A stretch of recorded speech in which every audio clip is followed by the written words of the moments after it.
So I'm currently in Da Nang, Vietnam, which is, I think, one of the most underrated digital nomad destinations and a place that you might really want to consider as your next base in Asia if you are sort of an entry-level digital nomad. So I think this place is really perfect if you're just starting out, your income is perhaps not that high, and or if you're looking for something similar to a Bali or a Phuket, but you perhaps don't like the fact that those two places are so touristy and so busy, and the prices in those places have risen a lot as well. So if you're looking for a cheaper alternative of a Bali or Phuket, then Da Nang, Vietnam might just be your best choice, because this is probably one of the more affordable digital nomad destinations that you're going to find in Asia, but that cheaper price does come with some drawbacks. So in this video, I'm going to discuss the pros and cons of Da Nang, Vietnam for digital nomads, who should consider it and who should not consider it, and whether I am personally considering it as a base in Asia. Let's talk about it. So what is Da Nang like? Well, basically, it's like a beach city. It's one of the best beaches that I've ever seen here in Southeast Asia. It's essentially like a small city with like a beach town attached next to it. It almost gives like Miami vibes, like when you're walking along that beach with like tall buildings, like palm trees, and like really long beach with great sand. The water is really perfect temperature,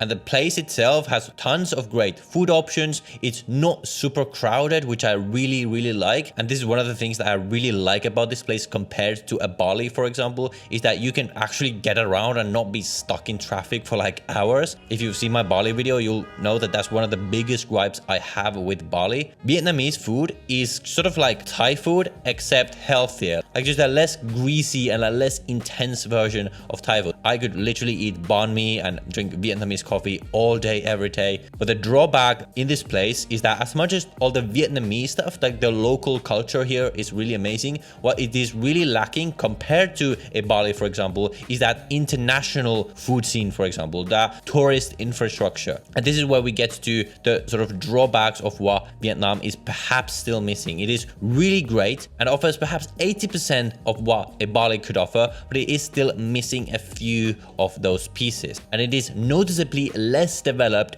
than some of those more established tourist and nomad destinations that you might be considering. On the positive side, on the development, what I really like is that it is not super big, which means that, for example, when you order food, it arrives super quickly. Like I can get food delivered with the Grab app, which is the same app that is mostly used in Southeast Asia, in literally like 15 minutes sometimes. Well, I was just in Kuala Lumpur, which is supposed to be one of the more developed places here in Southeast Asia. It would sometimes take up to an hour to get food delivered. And if you want to rent a scooter here, you can do that very affordably, and you could just drive around. It's super nice. In terms of things to do, it is a beach town, so this is specifically for you if you're looking for that more laid back sort of beach lifestyle. There's a few day trips around this place. You should definitely go to Hoi An. It's like this sort of old town, around 30 minutes to an hour drive away from Da Nang. Super nice to walk around, tons of great food. It's gonna have slightly more touristy prices, I found. They're gonna have this coconut village where you can essentially go on these like coconut boats, really peaceful and unique experience. And then there's gonna be Bana Hills, which I was surprised about. You go on this super amazing cable car ride all the way to the top of these hills that are close to Da Nang, and it's gonna have this almost like amusement park, like European themed park with lots of rides and food, although the food there wasn't that great, and also some like Asian sort of Chinese themed temples. You're gonna have this giant Buddha. A super nice day trip that I really enjoyed. But there's a few places like that around the place that you want to go to, but this is going to be more like touristy stuff that you're going to do like perhaps once. But if you're thinking about things to do if you were to live here, it does definitely offer less than Bali does. It has less beach clubs. Well, pretty much it doesn't have any beach club. We found this one beach bar that was like the closest thing we could find to a beach club. This is like really tiny pool. The nightlife isn't that great. We tried it once, just not that special. But again, if you're looking for a more laid back lifestyle, perhaps if that's what you're looking for, you're not interested in all these activities that you would find in Bali, then this can really work for you. But these are some of the things that you are missing out on. And something else that you're going to miss out on is on the infrastructure side. Now, if you're here as a digital nomad living the laptop lifestyle, then internet speeds are going to be good enough for you to do that, so no problem there. I'm not sure they have any like co-working spaces or anything like that, not that I use them anyway, so for me that's not an issue.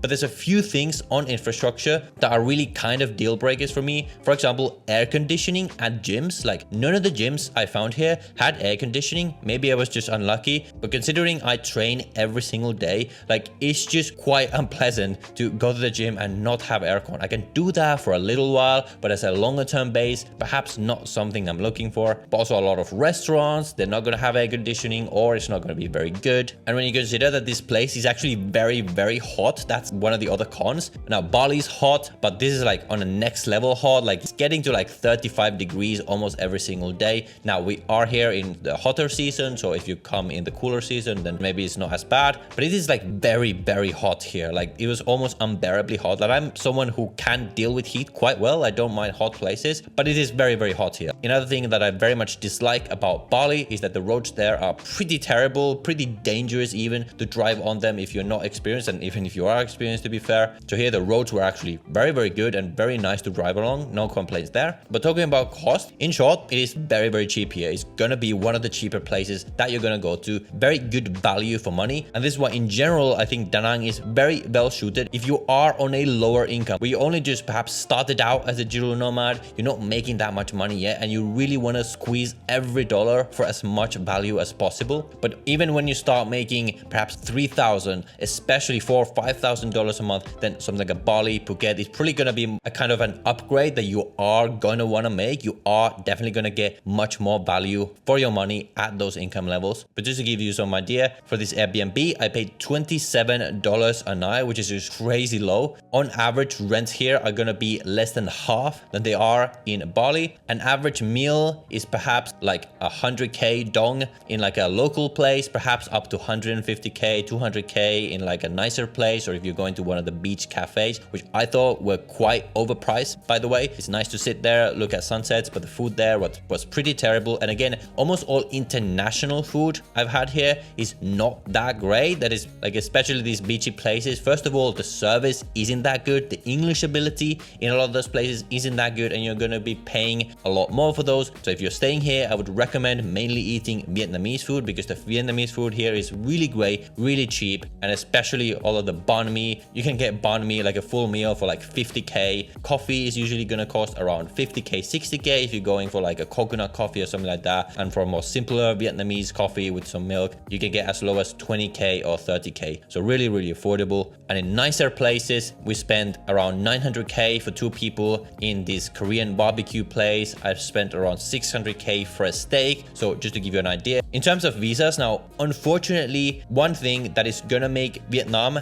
quite difficult for a longer term base is that they simply don't have that many options in terms of visas. So for most people, especially if you're just a digital nomad, what you're going to be doing is getting the 30-day, or a few countries have a 45-day visa exemption, and then you're going to be doing visa runs. So going out of the country and going back into the country and getting another one. But for a longer term living, that's probably not going to be such a great option. So realistically, if you want to live in Da Nang, it's going to be a base for like a shorter amount of time. I really recommend everyone to spend that 30 days here, to spend that month here. But unfortunately, it doesn't have like digital nomad, like longer term visas. Like Bali has their 6-month business visa. Thailand now has their destination Thailand visa. So this is another thing where Thailand, Indonesia are just more developed. Like they have more of the things that digital nomads would be looking for, but Vietnam is just kind of behind. They haven't developed these visa programs and things like this. And for longer term residency as well, now they do have this investor visa, which you can get by starting a company in the country, where basically apparently you have to pay a minimum of 70,000 US dollars as an investment in the company to be able to get this visa. And it's going to be a bit of a process. Can't talk much about it because I haven't really looked into it that much, but that is an option if you really like Vietnam and you have the funds for it. And if you can afford those amounts and you are at that level of wealth, then you're probably going to go for something like the Thai Elite visa anyway. There's just a much better program,